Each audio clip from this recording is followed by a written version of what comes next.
ಸರ್ಕಾರದ ಸಂಸ್ಥೆಗಳಿಂದ ಹಂಚಿಕೆ ಮಾಡಿರುವ ನಿವೇಶನಗಳಿಗೆ ಸರ್ಕಾರವು ಈ ಖಾತಾ ಕೈಬಿಡಬೇಕು ಎಂದು ರಾಯಚೂರು ಕಾಟನ್ ಮಿಲ್ಲರ್ಸ್ ಅಸೋಸಿಯೇಷನ್ನ ಅಧ್ಯಕ್ಷ ಲಕ್ಷ್ಮೀರೆಡ್ಡಿ ಆಗ್ರಹಿಸಿದರು.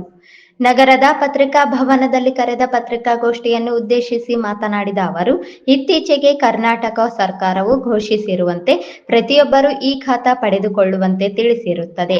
ಆದರೆ ಈ ಖಾತಾ ಮನೆಗಳಿಗೆ, ಲೇಔಟ್ಗಳಿಗೆ ಮಾತ್ರ ಅನ್ವಯವಾಗುತ್ತದೆ ಎಂದು ನಾವು ತಿಳಿದುಕೊಂಡಿರುತ್ತೇವೆ.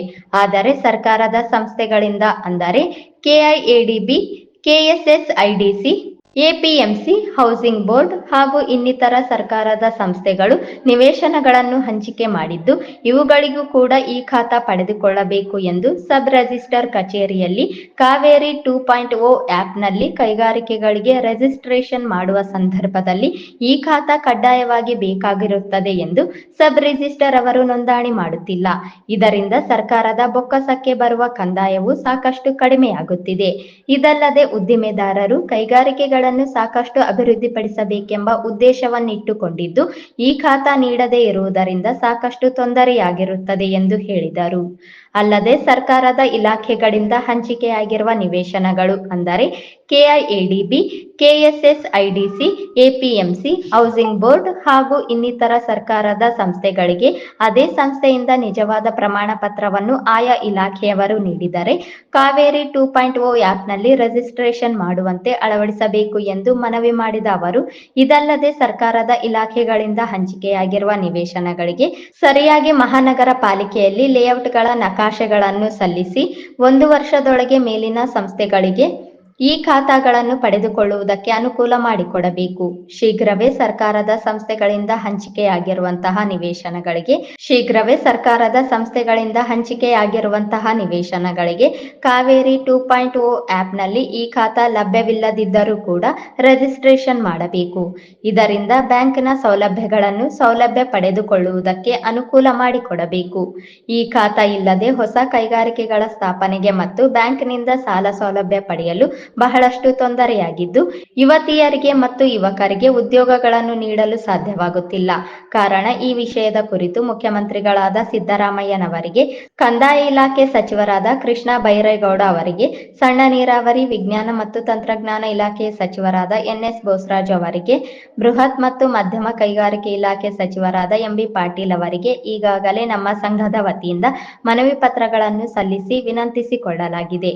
ದಯವಿಟ್ಟು ಸರ್ಕಾರದ ಇಲಾಖೆಗಳಿಂದ ಹಂಚಿಕೆಯಾಗಿರುವ ನಿವೇಶನಗಳು ಅಂದರೆ KIADB, KSSIDC, APMC, housing board ಹಾಗೂ ಇನ್ನಿತರ ಸರ್ಕಾರದ ಸಂಸ್ಥೆಗಳಿಂದ ಹಂಚಿಕೆ ಮಾಡಿರುವ ನಿವೇಶನಗಳಿಗೆ ಸರ್ಕಾರವು ಈ ಖಾತಾ ಕೈಬಿಡಬೇಕು ಎಂದು ಆಗ್ರಹ ಮಾಡಿದರು. ಇತ್ತೀಚಿನ ದಿನಗಳಲ್ಲಿ ಕರ್ನಾಟಕ ರಾಜ್ಯದ ಸರ್ಕಾರ ಈ ಖಾತಾ ಅನ್ನೋದು ಒಂದು ತೆಗೆಯಬೇಕು ಕಂಪಲ್ಸರಿ ಅಂತ ಒಂದು ಆದೇಶವನ್ನು ಮಾಡಿದೆ. ಆ ಈ ಖಾತಾವನ್ನು ತೆಗಿಬೇಕಂದ್ರೆ ನಮ್ಮ ನಗರಸಭೆಗೆ, ನಗರ ಪಾಲಿಕೆ ಆಗಿರಲಿಲ್ಲ. ಅದರಿಂದ ನಮ್ಮ ಇಂಡಸ್ಟ್ರಿ ಅವರಿಗೆ ಭಾಳಷ್ಟು ತೊಂದರೆ ಆಗಿದೆ. ಏಕೆಂದರೆ ನಮಗೆ ಕೆಐಡಿಬಿ, ಕೆಎಸ್ಎಸ್ಐಡಿಸಿ, ಎಪಿಎಂಸಿ ಮತ್ತು ಹೌಸಿಂಗ್ ಬೋರ್ಡ್ಗಳಿಗೆ ಅಲಾಟ್ಮೆಂಟ್ ಅಂದರೆ ಸರ್ಕಾರದಿಂದಲೇ ಅಲಾಟ್ಮೆಂಟ್ ಆಗಿದ್ದಂಥ ನಿವೇಶನಗಳಿಗೆ ಈ ಖಾತಾ ತಗೋಬೇಕಂದ್ರೆ ಭಾಳ ಕಷ್ಟ ಆಗಿದೆ. ಯಾಕಂದರೆ ಇವು ಲೇಔಟ್ಗಳು ಕನಿಷ್ಠ ಒಂದು 20-30 ವರ್ಷ ಹಿಂದಗಡೆ ಆಗಿದ್ದು, ಅದು ಲೇಔಟ್ಗಳು ಯಾವಾಗ ನಗರಸಭೆಗೆ, ನಗರ ಪಾಲಿಕೆಗೆ ಸಬ್ಮಿಟ್ ಮಾಡಿದ್ರೆ ಮಾತ್ರ ಈ ಖಾತೆ ತೆಗೆಯೋಕ್ಕೆ ಬರ್ತದೆ ಅಂತ ನಗರಸಭೆಯವರು ಹೇಳ್ತಾ ಇದ್ದಾರೆ. ಇದರಿಂದ ಏನಾಗ್ತದೆ ಅಂದರೆ ಸಡನ್ನಾಗಿ ನಮಗೆ ಈ ಖಾತೆ ತಗೋಬೇಕಂದ್ರೆ ಈಗ ನಮ್ಮ ನಗರ ಪಾಲಿಕೆ ಸಬ್ಮಿಟ್ ಮಾಡಿದ್ದಾರೆ ಕೆಲವು, ಆದರೂ ಅದು ಆಗ್ತಾ ಇಲ್ಲ. ಯಾಕಂದರೆ ಅವ್ರಿಗೆ ಅಪ್ಡೇಟ್ ಮಾಡಬೇಕು, GPS ಮಾಡಬೇಕು, ಅವೆಲ್ಲ ಭಾಳ ಕಷ್ಟ ಆಗಿದೆ. ಇದರಿಂದ ನನ್ನ ಉದ್ದೇಶ ಏನಂದರೆ ಸರ್ಕಾರಕ್ಕೆ ಮನವಿ ಮಾಡಿದ್ದೇನೆ. ಈಗಾಗಲೇ ಕೃಷ್ಣ ಬೈರೇಗೌಡ ಸಾಹೇಬರಿಗೆ ಮತ್ತು ಎಂಬಿ ಪಾಟೀಲ್ ಸಾಹೇಬರಿಗೆ, ಪ್ರಿನ್ಸಿಪಲ್ ಸೆಕ್ರೆಟರಿ ಅವರಿಗೆ ಎಲ್ಲರಿಗೂ ಮನವಿ ಪತ್ರ ಮುಖ್ಯಮಂತ್ರಿಗಳು ಕೂಡ ಕೊಟ್ಟು ಬಂದೀನಿ. ಏನಂತಂದರೆ ಈ ಗೌರ್ಮೆಂಟ್ ಸಂಸ್ಥೆಗಳಿಂದ ಏನು ಅಲಾಟ್ಮೆಂಟ್ ಆಗಿರ್ತಾವ ಅದಕ್ಕೆ ಈ ಖಾತಾ ಕಡ್ಡಾಯವಾಗಿ ಇಲ್ಲ ತೆಗಿಬೇಕಂತ ನನ್ನ ಉದ್ದೇಶ. ನಾವು ಯಾಕೆ ತೆಗಿಬೇಕಂದ್ರೆ ಇವಾಗ ಒಂದು ಗೌರ್ಮೆಂಟ್ ಕೆಐಡಿಬಿ ಅಂದರೆ ಗೌರ್ಮೆಂಟ್, ಈ ಮುನ್ಸಿಪಲ್ ನಗರಸಭೆ ಅಂದರೆ ಗೌರ್ಮೆಂಟ್, ಸಬ್ ರಿಜಿಸ್ಟ್ರಾರ್ ಅಂದ್ರೆ ಗೌರ್ಮೆಂಟ್. ಈ ಗೌರ್ಮೆಂಟ್ ಸಂಸ್ಥೆಗೆ ನಾವು ಈ ಖಾತೆ ಕೇಳಿದ್ರೆ ನಂಬಿಕೆ ಇರಲಾರ್ದಂಗೆ ಆಗ್ತದೆ, ಆ ಸಂಸ್ಥೆಗೆ ನಂಬಿಕೆ ಇರಲಾರ್ದಂಗೆ ಆಗ್ತದೆ. ಆದ ಕಾರಣ ಇವು ಕೆಲವು 5-6 ಸಂಸ್ಥೆಗಳಿದ್ದಾವೆ, ಅಲ್ಲಿಂದ ಅಲಾಟ್ಮೆಂಟ್ ಆಗಿತ್ತು, ಅವರೇ ಪ್ರಮಾಣ ಪತ್ರ ಕೊಟ್ಟರೆ ಅದು ರಿಜಿಸ್ಟರ್ ಮಾಡಬೇಕು ಸಬ್ ರಿಜಿಸ್ಟ್ರಿನಲ್ಲಿ ಅಂತ ಸಬ್ ರಿಜಿಸ್ಟ್ರಿ ಕೋರಿದಾಗ ಸಬ್ ರಿಜಿಸ್ಟ್ರಿ ಅವ್ರು ಏನಂತ ಇಲ್ಲ ನನಗೆ ಈ ಖಾತೆ ಬೇಕು ಅಷ್ಟೇ, ನಾವು ಅದು ಕೂಡ ಕೇಳಿದ್ವಿ.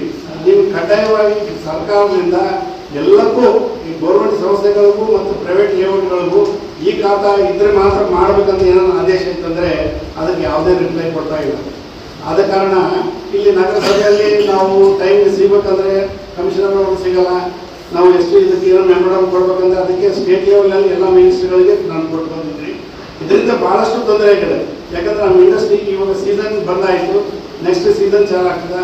ಓಡಿಗಳು ರಿನ್ಯೂವಲ್ ಮಾಡಬೇಕು, ರಿನ್ಯೂವಲ್ ಮಾಡ್ಬೇಕಂದ್ರೆ ಸಬ್ ರಿಜಿಸ್ಟ್ರಲ್ ರಿಜಿಸ್ಟ್ರೇಷನ್ ಮಾಡಬೇಕು. ಸಬ್ ರಿಜಿಸ್ಟ್ರಲ್ ರಿಜಿಸ್ಟ್ರೇಷನ್ ಮಾಡ್ಬೇಕಂದ್ರೆ ಈ ಖಾತಾ ಬೇಕು ಅಂತಾರೆ. ಅದು ಲೋನ್ ಕೂಡ ಆಗೋದಲ್ಲ.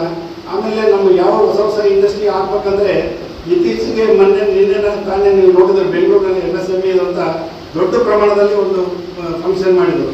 MSME ಅಂದ್ರೆ ಏನು, ಮೈಕ್ರೋ ಸ್ಮಾಲ್ ಎಂಟರ್ಪ್ರೈನರ್ಸ್ ಅಂತ ಮಾಡಬೇಕು. ಮೈಕ್ರೋ ಸ್ಮಾಲ್ ಇಂಡಸ್ಟ್ರಿಗಳಿಗೆ ನೀವು ಈ ಖಾತಾ ಕೇಳಕ್ ಹೋದ್ರೆ ಈ ಖಾತೆಗೆ ಸಿಗಲಿಲ್ಲ ಅಂದ್ರೆ ಅವ್ರ ಇಂಡಸ್ಟ್ರಿ ಯಾವಾಗ ಡೆವಲಪ್ಮೆಂಟ್ ಮಾಡಬೇಕು? ಇನ್ನು ಯುವಕರಿಗೆ ಯಾವಾಗ ಉದ್ಯೋಗ ಸಿಗಬೇಕು? ಈ ಉತ್ಸವ ಇದ್ದಾಗ, ಮನಸ್ಸಿಗೆ ಉತ್ಸವ ಇದ್ದಾಗ ಆ ಕೆಲಸ ಮಾಡೋಕ್ಕೆ ಅವಕಾಶ ಮಾಡಿಕೊಟ್ರೆ ಅನುಕೂಲ ಆಗ್ತದೆ. ಈ ಖಾತಾ ತಗೊಳ್ಳೋದೇನು ಒಳ್ಳೇದು, ಆದರೆ ಇದಕ್ಕೆ ಒಂದು ಟೈಮಿಂಗ್ ಕೊಡ್ಬೇಕು. ಕನಿಷ್ಠ 1 ವರ್ಷದ ತನಕ ಟೈಮಿಂಗ್ ಕೊಡೋದು ಗೌರ್ಮೆಂಟ್ ಸಂಸ್ಥೆಗಳಿಗೆ, ಲೇಔಟ್ಗಳಿಗಲ್ಲ, ಪ್ರೈವೇಟ್ ಲೇಔಟ್ಗಳಿಗಾಗಲಿ, ಪ್ರೈವೇಟ್ ಆಸ್ತಿಗಳಿಗಾಗಲಿ ನೀವು ಯಾವಾಗಾದ್ರೂ ನೀವು ಕಂಟಿನ್ಯೂಷನ್ ಮಾಡಿ. ಇದಕ್ಕೆ ಮಾತ್ರ 1 ವರ್ಷ ಅವಧಿ ಕೊಡಬೇಕಂತ ನಾವು ಸರ್ಕಾರಕ್ಕೆ ಮನವಿ ಮಾಡಿದ್ವಿ. ಇದರಿಂದ ಬಹಳಷ್ಟು ತೊಂದರೆ ಆಗಿದೆ ಇಂಡಸ್ಟ್ರಿ ಅವರಿಗೆ. ದಯವಿಟ್ಟು ಇದನ್ನ ದೊಡ್ಡ ಪ್ರಮಾಣದಲ್ಲಿ ನಮ್ಮ ರಾಜ್ಯ ಸರ್ಕಾರಕ್ಕೆ ಮುಟ್ಟಬೇಕಂತ ತಮ್ಮೆಲ್ಲರಲ್ಲಿ ಕೋರುತ್ತೇನೆ. ಅದಲ್ಲದೆ ಇತ್ತೀಚಿನ ದಿನಗಳಲ್ಲಿ ಸಾಕಷ್ಟು ನಮ್ಮ ಇಂಡಸ್ಟ್ರಿಗಳಿಗೆ ನೀರಿನ ಕೊರತೆ ಇದೆ, ಕುಡಿಯೋ ನೀರಿನ ಬಗ್ಗೆ ಭಾಳ ಕೊರತೆ ಇದೆ. ಭಾಳ ದಿವಸದಿಂದ ಗೋತ್ರ ಸಾಹೇಬರು ಅವರು ಎಲ್ಲ ಒಂದು ಸಭೆಗೂ ಮಾಡಿದ್ರು ಇಂಡಸ್ಟ್ರಿಯಲ್ ಮಿನಿಸ್ಟರ್ ಹತ್ರ. ಆದರೆ ಇಲ್ಲ, ಅಧಿಕಾರಿಗಳು ಸರಿಯಾಗಿರುವ ಕಾರಣಕ್ಕೆ ಅದು ಯಾವುದೋ ನೀರು ಆಗ್ತಾ ಇಲ್ಲ. ಅವರು ಅಷ್ಟು ಅನುದಾನ ಕೊಟ್ಟರು ಕೂಡ ನೀರಿನ ಕೆಲಸ ಆಗಲಿಲ್ಲ. ಇದು ಭಾಳಷ್ಟು ಇಂಡಸ್ಟ್ರಿಯಲ್ ಗ್ರೋತ್ ಸೆಂಟರ್ಗಾಗಲಿ, ಇಂಡಸ್ಟ್ರಿಯಲ್ ಓಲ್ಡ್ ಇಂಡಸ್ಟ್ರಿಗಾಗಲಿ, ಮಂಜರಾಪುರ ರೋಡ್ಗಾಗಲಿ, ಗದ್ವಾಲ್ ರೋಡ್ಗಾಗಲಿ ಸಾಕಷ್ಟು ತೊಂದರೆ ಇದೆ. ಇದು ಏನಾಗ್ತದಂದ್ರೆ ರಾಯಚೂರು ಏನು ಬೆಳವಣಿಗೆ ಆಗ್ಬೇಕಂದ್ರೆ ಎಲ್ಲ ಫೆಸಿಲಿಟೀಸ್ ಇದ್ದರೆ ಮಾತ್ರ ಬೆಳವಣಿಗೆ ಆಗ್ತದೆ. ಇಂಡಸ್ಟ್ರಿ ಬಂದರೆ ಎಲ್ಲರಿಗೂ ಉದ್ಯೋಗ ಸಿಗ್ತದೆ, ಪ್ರೈವೇಟ್ ಆಗಲಿ ಎಕ್ಸ್ಟರ್ನ್ ಆಗಲಿ ಉದ್ಯೋಗ ಸಿಗ್ತದೆ. ಅದರಿಂದ ಇದು ಮುಖ್ಯವಾಗಿ ನಾವು ಎಲ್ಲ ಸರ್ಕಾರಕ್ಕೆ ಇದು MSME ಮಾಡ್ತೀವಿ. ಕೇಂದ್ರ ಸರ್ಕಾರ, ರಾಜ್ಯ ಸರ್ಕಾರ ಈ ಉದ್ಯೋಗ ಸಿಗಲಿ ಮತ್ತು ನಮ್ಮ ಇಂಪ್ಲಿಮೆಂಟ್ ಎಕನಾಮಿಕ್ ಭಾಳ ಬೆಳೆದಂತೆ ಮಾಡಿದ್ರು. ಆದ ಕಾರಣ ಇದನ್ನು ಈ ಖಾತಾನು ಗೌರ್ಮೆಂಟ್ ಸಂಸ್ಥೆಯಿಂದ ಡ್ರಾಪ್ ಮಾಡಿದರೆ ಈ ಆಟೋಮೆಟಿಕ್ ಆಗಿ ಎಲ್ಲ ಒಳ್ಳೇದಾಗ್ತದೆ ಅಂತ ನಾನು ಈ ಸಂದರ್ಭದಲ್ಲಿ ತಿಳಿಸ್ತಾ ಇದ್ದೀನಿ.